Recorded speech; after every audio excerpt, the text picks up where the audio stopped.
Today I'm going to tell you about 10 games that you need to platinum. These games are in no particular order, and I've tried to find a wide variety, so there's something for everyone. First on the list is Star Wars Battlefront 2. Star Wars Battlefront 2 is honestly one of my favorite games to this day. The game has 43 trophies, and all you have to do is play the campaign, which doesn't take too long, and then you play a bunch of multiplayer, which is great fun. PSN Profiles estimates that this platinum will take you around 60 hours, which seems extensive, but I guarantee you, every moment is a galactic blast.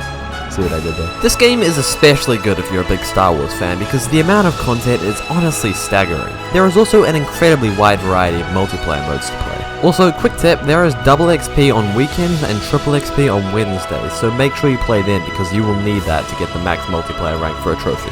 Next up is God of War. I'm sure you've all heard about this game. It originally released in 2018 and boasts the Game of the Year title. The game follows Kratos, the god of war, going on a journey with his son Atreus. This game is not only a narrative masterpiece, but the combat is also insanely satisfying. The platinum will take you around 50 hours, but it's not difficult at all. You can play the entire game on easy mode if you like. The game has a small amount of collectibles, but they're honestly not too bad because the world is really fun to explore. Moving on, we have Inside, an indie puzzle platformer. This one is a really short platinum that will only take you around 5 hours to complete. Literally all you have to do is complete the story and find 14 collectibles, which you will most likely stumble upon effortlessly. The best part is that if you miss any, there is a checkpoint every 5 to 10 minutes that you can warp to for easy backtracking. It's by no means one of the best games you'll ever play, but it's a fun, easy platinum that will only cost you a couple of bucks. Call of Duty Modern Warfare Remastered is another great platinum. The platinum does require you to play through the game on the hardest difficulty, Veteran, which will certainly give you a run for your money, but that just makes the experience all the more rewarding. There are a few collectibles during missions, but other than that, the game is great fun. The platinum will take you roughly 20 to 25 hours. The original was released in 2007 and then the remastered in 2017, so the graphics look great if you're worried about that. It's the first Call of Duty I ever platinumed, and it left a good impression because now I've done 6 of them and I'm still going. Another great platinum is LEGO Lord of the Rings. This one was one of the first games I ever platinumed and I loved it. I know it's a LEGO game, but playing through the story is just a good time.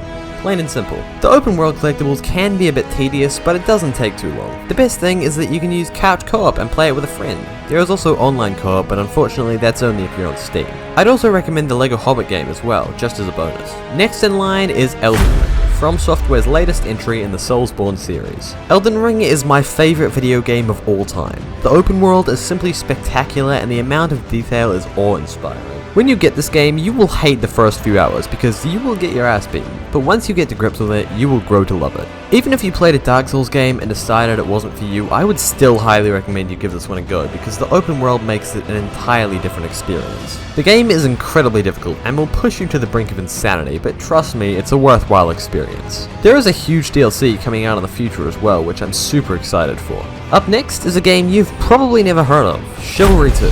Chivalry II is a medieval first-person slasher. It's a multiplayer game and the gameplay loop is pretty repetitive, but it's nonetheless good fun. Usually one team is trying to push a battering ram or burn a village to the ground while the other is trying to defend. This platinum will only take you around 30 hours, so you won't get bored and you won't have to spend hundreds of hours grinding. Now I have a second Call of Duty for you, the rebooted Modern Warfare that released in 2019. This one isn't quite as good as the original, but it's still a great experience. There's just something about it. The sound design is impeccable and the visuals are stunning. Although it was released nearly 5 years ago now, it's still the best looking FPS game in my opinion. It's not part of the platinum, but if you're interested, the multiplayer is still active and that's also pretty fun. Also, the stealth missions in this game are peak FPS gaming. Before I tell you the next one, make sure you go down below and comment your favorite platinum trophy. Heading back to a galaxy far, far away, we have Jedi Fallen Order. By far the best single player Star Wars experience out there. If you've ever just wanted to swing around a lightsaber, this is the game for you. Whether you're a massive Star Wars nerd or just a casual viewer, you will enjoy this game. The fluid combat system coupled with great storytelling makes for an epic platinum adventure. Finally, Batman Arkham Asylum, one of my most recent platinums.